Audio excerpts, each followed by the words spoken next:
Doctor Swarnalatha గారు చెప్పండి sir. బెంగళూరులో one of the very famous successful doctor. ఇప్పుడు ఎవరు సింగిల్ పేరెంట్, మీరు ఒక్కళ్ళే ఒంటి చేత్తో పిల్లల్ని పెంచారు. ఎలా అనిపిస్తుంది ఆ పోరాటం? నేను ఎప్పుడు ఇదైతే ఇలా చేస్తే ఇలా అవుతుంది అని మాత్రం నేను అస్సలు ఎక్స్పెక్ట్ చేయలేదు సార్. ఇలా పెంచాలి, ఒక పద్ధతిగా ఉండాలని మాత్రమే పెంచాను. But it was not a cake walk. నా షేర్స్ ఆఫ్ ట్రబుల్స్ నాకు ఉన్నాయి. I face through, but God is great. అంతే, ఎంతకంటే ఏం చెప్పలేను. అంతే సార్.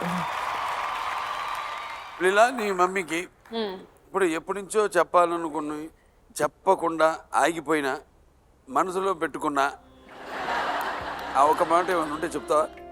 మాకు మొహం చూసుకుని మాకు నవ్వే వస్తుందండి. ఎందుకంటే మేము అంటే చాలా అమ్మల కూతురు కంటే ఏదో ఫ్రెండ్స్ సార్ ఇప్పుడు చిన్నప్పుడు నన్ను చూస్తే చాలా భయం. క్లాస్కి వెళ్ళలేదు అని అంటే భయం. ఎవరైనా డ్రైవర్ ఎప్పుడన్నా ఫోన్ చేసి అమ్మ ఈ రోజు క్లాస్ వద్దంటుంది అని అంటే వెంటనే పడిపోయేవి. నేను అప్పటికి నేను ఉల్లిపాయలు కోసుకొని అలా పెట్టుకుని జ్వరం వస్తుందంటే మూడు ఉల్లిపాయలు పెట్టుకునేదాన్ని జ్వరం రావాలని.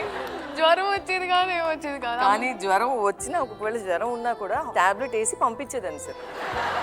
ఇప్పుడు ఇక్కడ అందమైన విషయం ఏంటంటే, ఇప్పుడు ఒక పక్క శ్రీలీల ఇప్పుడు అమ్మ మాట విని అమ్మ చేత్తో పెరిగి ఇప్పుడు ఈ స్థాయికి వచ్చింది. ఒక పక్క నవీన్ పోలిచెట్టి, అతను ఇంట్లో వాళ్ళు వద్దన్నా భయపడినా ఆపినా ఇప్పుడు ఇవాళ ఈ స్థాయికి వచ్చాడు. ఇక్కడ రెండు రకాల పంపకాలు, రెండు సూపర్ హిట్లే.